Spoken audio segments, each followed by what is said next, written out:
बकायदा तौर इधर अंबानी और अडानियों की ऑलरेडी ये स्कीम है कि इनको लाया जाए हिंदुस्तान में, और विशेष तौर सबसे जो प्रोग्रेसिव स्टेट्स है हिंदुस्तान की, वहां इनको काबिज किया जाए। ये कभी इनका मंसूबा पूरा नहीं होगा।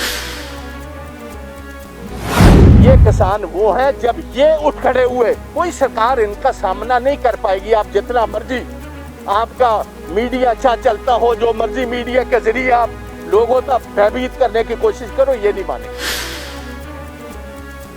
क्योंकि ये कहते हैं मिनिमम सपोर्ट प्राइस जो है वो कल थी, आज भी है और कल भी रहेगी।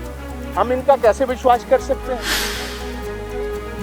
और ये जो कॉन्ट्रैक्ट की बात करते हैं, मैंने कल राज्यसभा में भी ये बात कही कि तोमर साहब, अगर आपको शौक है, आप समझते हो कि ये चेहरा मोहरा बदल देंगी, ये कैलिफोर्निया बना देंगी, कृपा कर आप गुजरात में ले जाएं। इकोनॉमी जो है वो 33% 30% श्रिंक कर चुकी है। लोगों के पास हजारों बेरोजगार हो चुके हैं। ये टाइम है इसकी एंट्री कराने का। इस वक्त जब पार्लियामेंट नहीं थी, ये चोर दरवाजे से ये ऑर्डिनेंसेस जो आज बिल में तब्दील हो गए, इनको लाने की जरूरत क्या है? और बदकिस्मती की बात देखिए, 60% हिंदुस्तान किसानों पे सर पर चल रहे हैं, मगर इनको भगवान भूल चुका है। ये 3 ऑर्डिनेंसेस लाए थे, आप चौथा भी ले आते। आप एमएसपी को एक लीगल प्रोविजन देते, आप कहते कि एमएसपी रहेगी जितनी देर ये कानून का बन जाता। इनको ये अभी भी गलत फहमी है कि ये पुराना किसान है, 40-50 साल पुराना, उसको शायद इस बात की समझ ना हो। मोदी साहब, आपको बहुत अच्छी तरह समझना चाहिए, आज किसान भी पढ़ा लिखा है।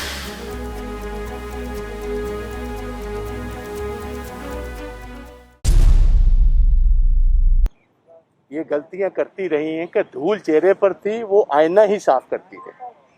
बदकिस्मती की बात है, जिनको पंजाब, हरियाणा, वेस्टर्न यूपी, राजस्थान, छत्तीसगढ़, झारखंड, महाराष्ट्र, मध्य प्रदेश, तेलंगाना, आंध्र प्रदेश, जहां के किसानों को कोई बेनिफिट देने की बात कर रहे हैं, बेनिफिट लेने वाले आगे आगे भाग रहे हैं, सरकार पीछे भाग रही।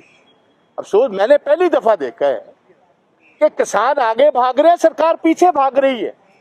और इनको ये अभी भी गलत फहमी है कि ये पुराना किसान है, 40-50 साल पुराना, उसको शायद इस बात की समझ ना हो। मोदी साहब, आपको बहुत अच्छी तरह समझना चाहिए, आज किसान भी पढ़ा लिखा है। सोशल मीडिया का जमाना है, ये सोशल मीडिया हर घर तक पहुंचता है। बच्चे उनके पढ़े लिखे हैं, वो अपने अच्छे को और बुरे को बहुत अच्छी तरह जानते हैं। ये जो षड्यंत्र हुआ है सारा, ये बेसिकली इसकी हिस्ट्री क्या है आप जानते हो कि शांता कुमार जी की जो रिपोर्ट है, शांता कुमार जी की एक कमेटी बनाई गई 2015 में।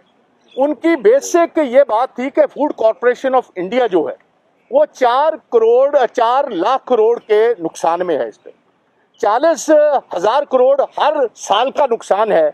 इसको ये नुकसान कैसे पूरे किए जाएं? तो उनकी रिपोर्ट ये थी कि भैया ऐसा है, ये एमएसपी मिनिमम सपोर्ट प्राइस अकेली 6% किसानों को हिंदुस्तान में मिल रही। ये टेलर मेड थी। पहली जवाहरलाल नेहरू जब लेकर आए हरी क्रांति, ये बेसिकली पंजाब रीजन जो था, जिसमें हरियाणा भी था, जिसे किसी टाइम जहां ये हिमाचल प्रदेश भी था, और वेस्टर्न यूपी के लिए टेलर मेड थी कि हम इस रीजन में प्रोड्यूस करें, चावल और गेहूं प्रोड्यूस करें और सारे देश का पेट पाले। 60% कंट्रीब्यूट हम करते रहे। और specially PDS, public distribution system के साथ जितने गरीब लोगों को आज चावल और गेहूं जाता है, ये बेसिकली प्रोडक्शन इस एरिया की। ये एक सोची समझी साजिश थी कि इसको पैकेज किया जाए, लोगों को भ्रमित किया जाए, उनको कहा जाए कि ये कॉरपोरेशन आएंगी, ये चेहरा मोहरा बदल देंगी। भाई, किस चेहरे मोहरे की आप बदल करते हो? अमेरिका में यही कॉरपोरेशन फेल हो चुकी। और ये जो कॉन्ट्रैक्ट की बात करते हैं, मैंने कल राज्यसभा में भी ये बात कही कि तोमर साहब, अगर आपको शौक है, आप समझते हो कि ये चेहरा मोहरा बदल देंगी, ये कैलिफोर्निया बना देंगी, कृपा कर आप गुजरात में ले जाएं। ये कॉन्ट्रैक्ट जो है पहले गुजरात में करें, 5 साल का टाइम दे, आप गुजरात का चेहरा मोहरा बदलो, फिर सारी दुनिया को दिखाओ कि देखो जी इतना कामयाब हुआ है रूरल गुजरात, तो फिर सारे देश के साथ भी बात कर लेंगे। और इस वक्त रणदीप जी, हैरानी की बात है, हर रोज 1 लाख लोग कोरोना वायरस से पीड़ित हो रहे हैं। शिकार हो रहे हैं उसका। चाइना के साथ आपका it is breathing down your नेक। 50,000 हिंदुस्तान का और हमारे बच्चे जो सिपाही वो गालवान वैली में है। इस वक्त जब पार्लियामेंट नहीं थी, ये चोर दरवाजे से ये ऑर्डिनेंसेस जो आज बिल में तब्दील हो गए, इनको लाने की जरूरत क्या? लाने की जरूरत थी कि इस टाइम जब सारा का सारा देश बीमारी से जूझ रहा है, चाइना से जूझ रहा है, इकोनॉमी जो है वो 33% 30% श्रिंक कर चुकी है, लोगों के पास हजारों बेरोजगार हो चुके हैं, ये टाइम है इसकी एंट्री कराने का। और जो ये हमारे चौधरी साहब ने, मेरे भाई ने बात कही, ये बहुत, मैं एक और बात इधर सारे प्रेस वाले भाइयों को कहना चाहता हूँ। देखिए, ये कहते हैं मिनिमम सपोर्ट प्राइस जो है वो कल थी, आज भी है और कल भी रहेगी। हम इनका कैसे विश्वास कर सकते हैं? पंजाब में 6 महीने की जीएसटी जो कॉन्स्टिट्यूशनली प्रोवाइडेड है कि सेंट्रल गवर्नमेंट ने सभी स्टेट्स को 2 महीने के बाद किस्त देनी होती है, पंजाब को 6 महीने की नहीं मिली। और आज पंजाब की इकोनॉमी जो एग्रीकल्चर इकोनॉमी है 33% श्रिंक कर चुकी। 7,000 करोड़ रुपया तो अकेला पंजाब का देने वाला है। जो कॉन्स्टिट्यूशनली प्रोवाइडेड जीएसटी है वो आप नहीं दे रहे, आप ये एमएसपी कौन देगा? हमने ये भी बात कही तोमर साहब को, तोमर साहब जहां ये 3 ऑर्डिनेंसेस लाए थे, आप चौथा भी ले आते। आप एमएसपी को एक लीगल प्रोविजन देते, आप कहते कि एमएसपी रहेगी जितनी देर ये कानून का बन जाता। और सेकंड इसके साथ और होता कि एमएसपी के नीचे कोई भी खरीद करेगा ट्रेडर, उस पर बकायदा तो लीगल कार्रवाई होगी, पैसे किसान को दिलाए जाएंगे और उस पर केस रजिस्टर होगा। आपने कहीं नहीं अभी तक कहा, मगर किसी ने सुना नहीं। और हुआ क्या? कल राज्यसभा में जब हम किसानों की लड़ाई लड़ रहे थे, और बदकिस्मती की बात देखिए 60% हिंदुस्तान किसानों पे सर पर चल रहा है, मगर इनको भगवान भूल चुका है। ये अथॉरिटेरियन गवर्नमेंट जो है समझती है हमें किसी का परवाह ही नहीं, लोगों के सेंटिमेंट्स के साथ चलने की जरूरत नहीं। कल हमने जब डिवीजन मांगी, पहले इन्होंने वॉइस वोट करने की कोशिश की, और बकायदा तौर जो डेप्टी चेयरमैन प्रोटेक्ट करता है रूल्स को, उसी ने ही उल्लंघना की। और जो नो कॉन्फिडेंस मूव हुआ है वो सुरजेवाला साहब आज किसी ने पूछा तक भी नहीं। 100 आदमी, 100 एमपीज ने, 12 अलग अलग पॉलिटिकल पार्टीज ने नो कॉन्फिडेंस मूव किया, वो भी डस्टबिन में फेंक दिया। हम जब डिवीजन मांग रहे थे अंडर रूल 252, हमारा हक बनता है, वो हक नहीं हमें दिया। तो इससे बेहतर है आप वैसे ही कह दीजिए कि हम डेमोक्रेटिक प्रोसेस में बिलीव ही नहीं करते, ये पार्लियामेंट बुलाने की जरूरत क्या है? आप बाहर से ही फरमान जारी कर दीजिए, करिए।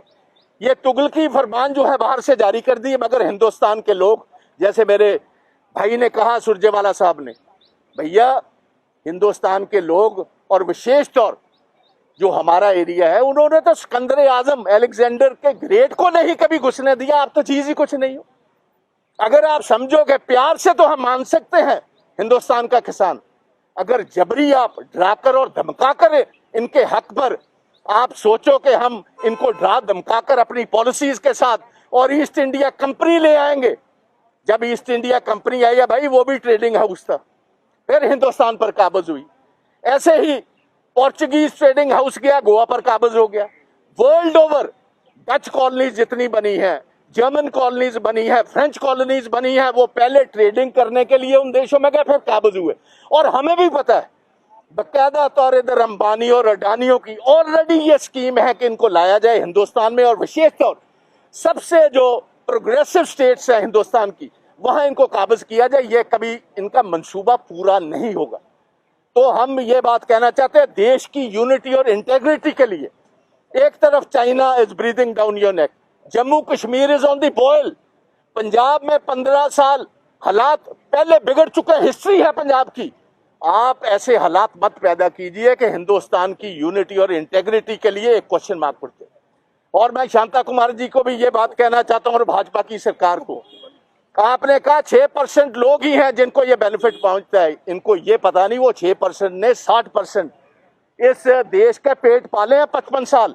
आज आप इस उम्र में आकर वो ही काम किया जो अच्छे बच्चे होते हैं वो अपने बुजुर्गों को, माता जिन्होंने उनको एक स्टेटस पर पहुंचाया है, उनका ध्यान रखते हैं लास्ट उम्र में। और जो नालायक बच्चे होते हैं वो समझते हैं कि बाप और माँ अब तो बीमार होगी, इसकी तो जरूरत नहीं है, इसको मेन बेडरूम से निकालो और गैराज में इसके जो है बेड्स उठाओ, मंजे उठाओ और गैराज में डाल दो। अब ये पंजाब, हरियाणा, वेस्टर्न यूपी और बाकी किसानों के ये बेड उठाकर, मंजे उठाकर हमें गैराज में जाना भेजना चाहते हैं, ये कभी नहीं होगा, कोई स्वीकार नहीं करेगा। आज बेहतरी इसी सरकार की इसी बात में है, आग से मत खेली, ये आग से मत खेलिए, अग्नि परीक्षा मत लीजिए। पंजाब, हरियाणा, वेस्टर्न यूपी, राजस्थान, ये मध्य प्रदेश, ये झारखंड और छत्तीसगढ़ और महाराष्ट्र, ये किसान वो हैं जब ये उठ खड़े हुए, कोई सरकार इनका सामना नहीं कर पाएगी। आप जितना मर्जी आपका मीडिया अच्छा चलता हो, जो मर्जी मीडिया के जरिए आप लोगों तक भयभीत करने की कोशिश करो, ये नहीं मानेंगे। और मैं एक और बात कहना चाहता हूँ, पंजाब में शुगर मिल्स हैं, महाराष्ट्र में शुगर मिल्स हैं, प्राइवेट शुगर मिलों ने 2-2, 3-3 साल के अभी तक किसानों के पैसे नहीं दिए। हम कैसे अलाउ करें ये अंबानी और अडानियों को?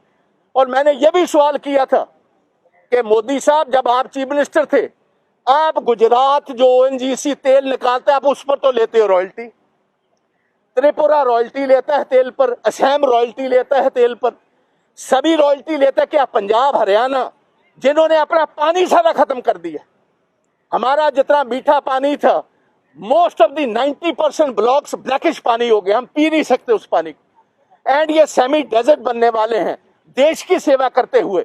आज आप हमारे किसानों को इन दी लर्च छोड़ना चाहते हैं, हमारी सेहत खराब होगी।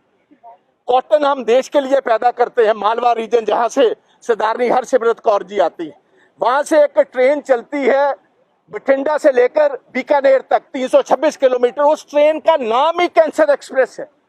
हमने अपना हेल्थ खराब कर ली, सेहत अपनी खराब कर ली, पानी अपना खत्म कर लिया, सॉइल टेक्सचर अपना खत्म कर लिया।